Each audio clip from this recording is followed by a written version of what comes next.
우리 다 함께 사도신경으로 우리의 신앙을 고백드리시면서 5월 9일 월요일 아침 예배를 우리 하나님 앞에 올려드립니다. 나는 전능하신 아버지 하나님, 천지의 창조주를 믿습니다. 나는 그의 유일하신 아들, 우리 주 예수 그리스도를 믿습니다. 그는 성령으로 잉태되어 동정녀 마리아에게서 나시고 본디오 빌라도에게 고난을 받아 십자가에 못 박혀 죽으시고 장사된 지 사흘 만에 죽은 자 가운데서 다시 살아나셨으며 하늘에 오르시어 전능하신 아버지 하나님 우편에 앉아 계시다가 거기로부터 살아있는 자와 죽은 자를 심판하러 오십니다. 나는 성령을 믿으며 거룩한 공교회와 성도의 교제와 죄를 용서받는 것과 몸의 부활과 영생을 믿습니다. 아멘. 주 예수 넓은 품에 나 편히 안겨서 그 크신 사랑 안에 나 편히 쉬겠네. 영광의 들을 지나 저 푸른 바다 건너 천사의 소리 내 귀에 들리네. 주 예수 넓은 품에 나 편히 안겨서 그 크신 사랑 안에 나 편히 쉬겠네. 주 예수 넓은 품에 나 편히 안기리. 이 세상 악한 세력 나를 못하네. 슬픔과 근심 걱정 이후에 없으리니 시험이 닥쳐와도 나 염려 없겠네. 주 예수 넓은 품에 나 편히 안겨서 그 크신 사랑 안에 나 편히 쉬겠네. 주 예수 죄인 위에 십자가 졌으니 이 만세 반석 위에 나 굳게 서겠네. 밤 지나가기까지 나 참고 기다리며 새 아침 동터올 때 주 만나 뵙겠네. 주 예수 넓은 품에 나 편히 안겨서 그 크신 사랑 안에 나 편히 쉬게. 주 예수 넓은 품에 나 편히 안겨서 그 크신 사랑 안에 나 편히 쉬겠네.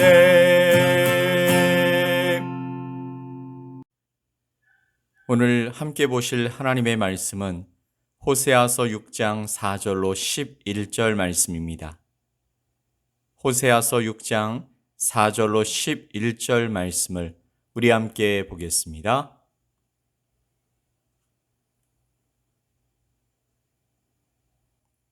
에브라임아, 내가 네게 어떻게 하랴? 유다야, 내가 네게 어떻게 하랴? 너희의 인애가 아침 구름이나 쉬 없어지는 이슬 같도다. 그러므로 내가 선지자들로 그들을 치고 내 입의 말로 그들을 죽였노니 내 심판은 빛처럼 나오느니라. 나는 인애를 원하고 제사를 원하지 아니하며 번제보다 하나님을 아는 것을 원하노라. 그들은 아담처럼 언약을 어기고 거기에서 나를 반역하였느니라. 길르앗은 악을 행하는 자의 고을이라. 피 발자국으로 가득 찼도다. 강도 때가 사람을 기다림같이 제사장의 무리가 세겜길에서 살인하니 그들이 사악을 행하였느니라. 내가 이스라엘 집에서 가증한 일을 보았나니 거기서 에브라임은 음행하였고 이스라엘은 더럽혀졌느니라. 또한 유다여, 내가 내 백성의 사로잡힘을 돌이킬 때에 내게도 추수할 일을 정하였느니라. 아멘. 하나님은 이스라엘 백성들이 호세아 선지자를 통해서 회개하고 우상을 섬기던 곳에서 돌아서 주님께로 돌아오기를 원하셨습니다. 그런데 이들은 진정한 하나님의 뜻이 무엇인지도 모르고 그저 자신들이 원하는 방식으로 하나님께 나아가려고 했던 것입니다. 이것은 그들이 하나님을 제대로 알려고 하지 않고 하나님께 대한 지식이 없기 때문이었습니다. 오늘 말씀은 하나님의 답답한 마음을 호세아 선지자를 통해서 이스라엘 백성들에게 알려주시는 것으로서 우리를 향하신 말씀이기도 합니다. 이 말씀을 통해서 우리 자신을 살펴보고 돌이키는 복된 시간이 되시길 간절히 소망합니다. 아멘. 자, 4절 말씀을 보면 에브라임아, 내가 네게 어떻게 하랴?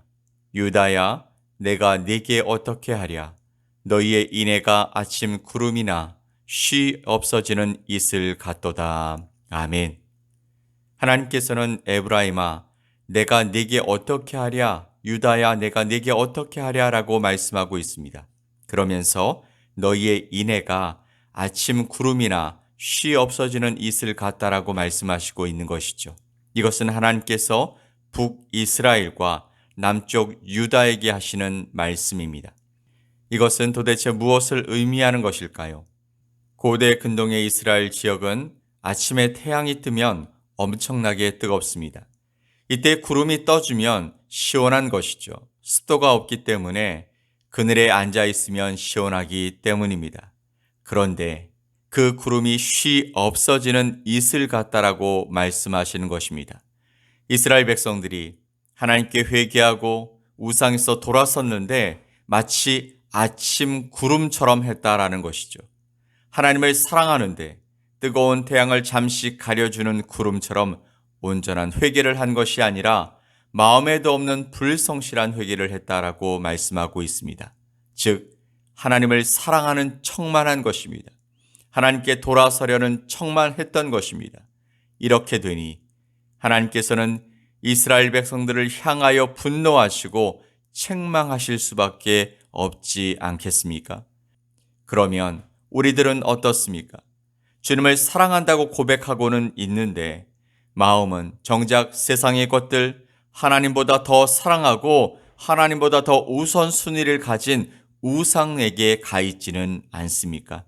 하나님의 마음이 뜨거운 태양 아래에 있는 것과 같은데 회개하고 시원하게 해드리는 것 같지만 이런 시원함은 잠시 있는 것이며 태양이 비치면 이슬이 순간에 사라지는 것과 같이 우리의 마음을 우상에게로 순간 돌려버리는 신앙생활을 하고 있다라는 것입니다.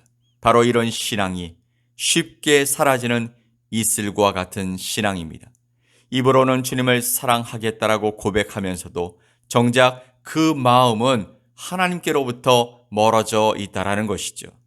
5절 말씀을 보면 그러므로 내가 선지자들로 그들을 치고 내 입의 말로 그들을 죽였노니 내 심판은 빛처럼 나오느니라. 아멘. 하나님께서는 선지자들을 통해서 이스라엘 백성들을 치셨다라고 말씀하고 있습니다. 즉 백성들 위에 내려지는 여호와의 심판은 햇빛과 같이 분명하게 임하기 때문에 어느 누구도 피할 수 없고 또한 그 심판은 명백하게 오르며 의롭고 완전하다라는 말씀입니다. 그러면 정말 하나님께서 원하시는 것이 무엇일까요? 6절 말씀을 우리 함께 보면 나는 인애를 원하고 제사를 원하지 아니하며 번제보다 하나님을 아는 것을 원하노라 라고 말씀하고 있습니다.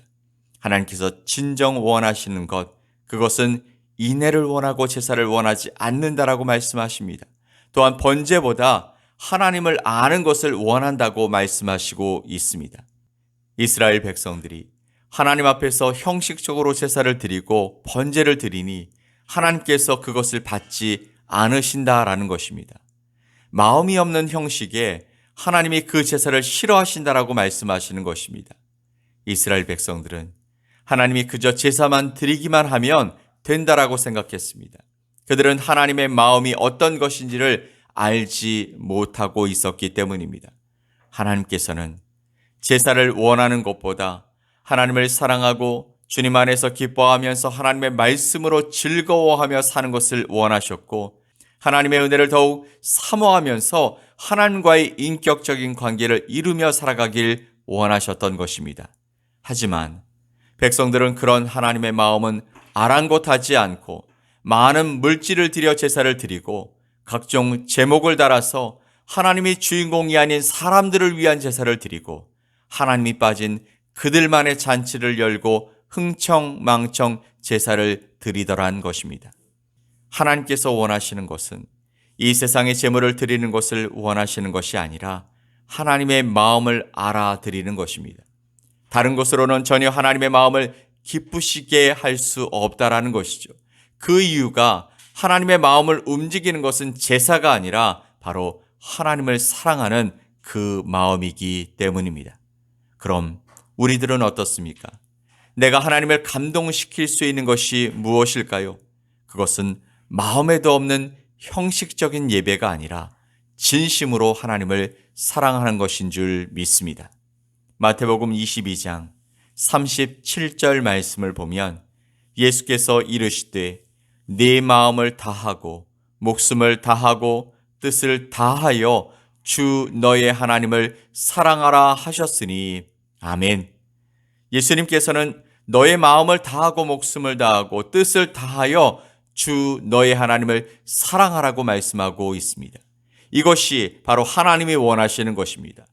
우리는 하나님의 마음을 깨닫고 하나님을 사랑하면 하나님을 기쁘시게 해드릴 수 있는 것입니다. 그렇다면 이제부터 형식적인 기도와 형식적인 예배는 드리지 말아야 하는 것이죠. 시간만 때우는 기도와 예배는 하나님이 기뻐하시는 것이 아니기 때문입니다. 요한복음 4장 24절 말씀에 하나님은 영이시니 예배하는 자가 영과 진리로 예배할지니라. 아멘. 하나님은 영이시기 때문에 이제 우리가 드리는 예배는 영과 진리의 말씀을 가지고 그것을 의지하여 드리는 예배여야 한다라고 말씀하고 있습니다. 예수 그리스도가 임재하시는 예배, 십자가 복음의 말씀이 선포되어지는 예배가 될 때에 그 예배가 하나님이 기뻐하시고 하나님이 받으시는 예배가 될 줄 믿습니다. 또한 제사와 번제보다 여호와 하나님을 아는 지식과 지혜를 가지고 하나님께 나아가기를 더 원하신다고 말씀하십니다. 그럼 여호와를 안다는 것이 무엇일까요? 그것은요, 신랑과 신부가 서로를 알아가듯이 알아가는 것을 의미합니다. 완전한 혼인 관계가 이루어지는 것을 의미한다는 것입니다. 이런 상태가 된다면 한 몸이 되었기 때문에 하나님께 가까이 나아갈 수 있고 하나님의 말씀을 배우고 하나님의 말씀을 기억하여서 하나님께서 무엇을 원하시는지 자연스럽게 깨닫게 된다라는 말씀입니다. 또한 잠언 9장 10절 말씀에서처럼 여호와를 경외하는 것이 지혜의 근본이요 거룩하신 자를 아는 것이 명철이니라 라고 말씀하십니다. 여호와 하나님을 경외하는 것이 하나님을 아는 것이다 라는 것이죠. 이것이 지혜의 근본이 되고 거룩하신 예수 그리스도를 아는 것이 바로 명철이라는 것입니다. 그리고 우리들이 예수 그리스도를 정확히 알고 복음을 깨닫고 난 후에 드리는 예배가 정말 하나님이 기뻐하시는 진정한 예배가 될 수 있다라고 말씀하시는 것입니다. 사랑하는 성도 여러분, 형식은 내용이 채워질 때에 진정한 의미를 가지게 되는 것입니다. 껍데기는 화려하고 있어 보이지만 정작 펼쳐보니 그 속에 알맹이가 제대로 없다면 그것은 상대방을 기만하는 것입니다. 하나님은 우리에게 포장을 잘 하라고 말씀하신 적이 없습니다. 누누이 하나님을 잘 알아라. 하나님의 말씀을 잘 지켜라. 내가 무엇을 원하는지 깨달아라. 하나님을 경외하며 살아라. 영과 진리로 예배하라.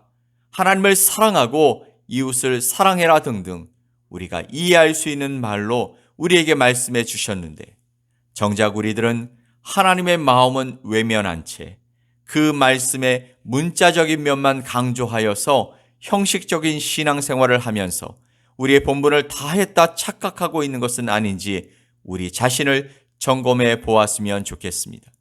내가 좋아하는 방식으로 사랑하는 것이 아니라 하나님이 기뻐하실 방법을 찾아갑시다. 내가 편한 방법으로 하나님을 섬기지 말고 하나님의 방법을 찾아서 하나님이 기뻐하실 모습으로 섬기며 삽시다. 그것이 진짜 하나님을 사랑하는 방법이기 때문입니다. 오늘도 하나님이 원하시는 온전한 삶의 예배로 하나님께 나아가는 저와 여러분이 되셨으면 좋겠습니다. 오늘 하루 하나님이 우리를 바라보시며 바로 그것이다라고 말씀하시며 우리를 칭찬하시는 복된 하루가 될 수 있게 되기를 예수 그리스도의 이름으로 간절히 축복합니다. 아멘. 우리 함께 기도합시다. 우리를 사랑하시는 하나님 아버지, 오늘 호세아 선지자를 통해서 우리 자신을 돌아보게 하시니 감사합니다. 하나님을 사랑하는 것, 그것은 우리가 원하는 방식이 아니라 하나님의 방식으로 하라고 말씀해 주셨습니다. 형식에 치우쳐서 하나님이 기뻐하시지도 않는 예배를 드리며 살아가지 말고 하나님을 알아가라고 말씀하십니다. 하나님을 정말 알고 싶습니다. 하나님이 무엇을 원하시는지 알며 행하고 살아가고 싶습니다. 우리 가운데 말씀해 주시고 우리 가운데 알려주시옵소서. 오늘도 그 하나님과 온전한 교제를 이루며 살아갈 수 있게 되기를 간절히 소망하며 예수 그리스도의 이름으로 기도 올리옵나이다. 아멘. 하늘에 계신 우리 아버지여, 이름이 거룩히 여김을 받으시오며 나라가 임하시오며 뜻이 하늘에서 이루어진 것 같이 땅에서도 이루어지이다. 오늘 우리에게 일용할 양식을 주시옵고 우리가 우리에게 죄 지은 자를 사하여 준 것 같이 우리 죄를 사하여 주시옵고 우리를 시험에 들게 하지 마시옵고 다만 악에서 구하시옵소서. 나라와 권세와 영광이 아버지께 영원히 쌓옵나이다. 아멘.